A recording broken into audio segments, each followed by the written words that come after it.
sa baba ng building. Hinihintay ko yung alaga ko eh. Hindi makasama yung mami niya pagbaba. May hinahanap silang ano. Mainit pa rin. Sa bahay, ang lamig ng aircon. Pag naglabas ng dito sa ano, ang init.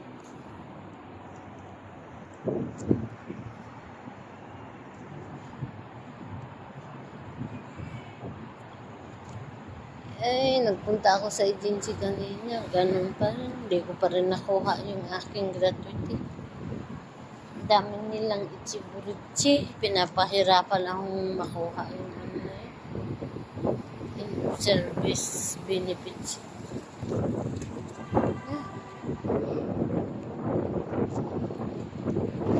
3 to 5 days daw. Kailangan ko yung pera na yun kasi magbabayad ako ng school eh.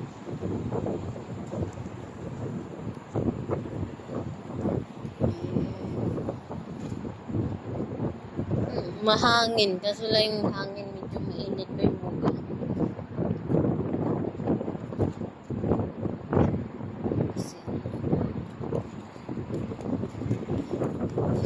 Noise na yun.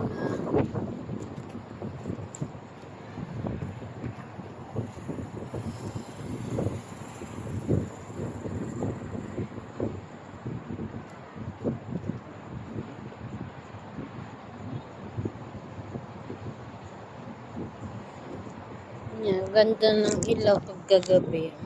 Iba-ibang kulay.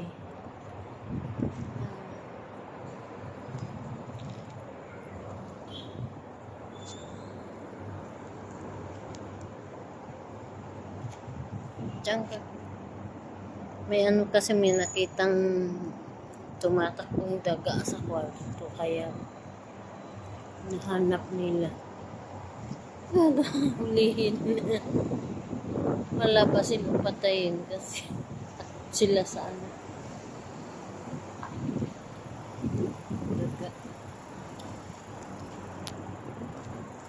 Itong ano, ang gulo ng ano, Almaha. Siningil nila renewal yung dating amo ko sa insurance ko. Ngayon tinignan ko yung insurance ko, expired na. Na-renew yun, nagbayad yung dating amo ko ng renewal. Tapos itong daman, gusto ko sanang ano, i-email, isin yung mga resibo at saka yung policy contract na ano, hindi ko mahanap sa ano, yung email nila. Hindi ko mahanap sa Yahoo o sa Gmail.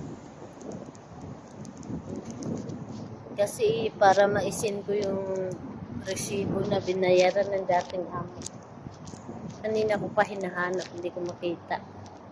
Bakit nila ano parang kinancel or bakit sabi expired doon sa ano, na-renew nga yun. Sayang lang yung binayad ng dating amo ko kung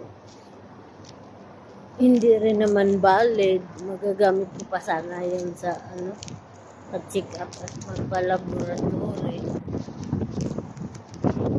May insurance naman ako dun sa bago kong visa, kaso lang ilan lang kasi yung hospital tumatanggap nun kasi hindi siya magandang insurance. Maganda kasi sana yung daman kasi kahit sa ang hospital tinatanggap.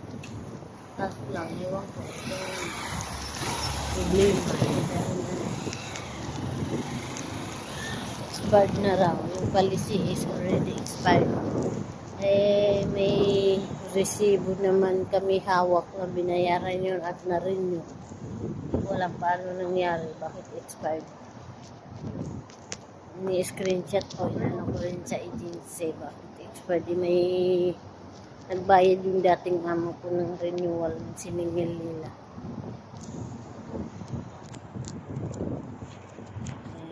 Ang gulo nga. Tapos pinahirapan pa akong ano, makuha yung end of service benefits ko. Dami ng itchy-buritsi. Kaya ilang beses na ako pabalik-balik doon. Wala nangyari.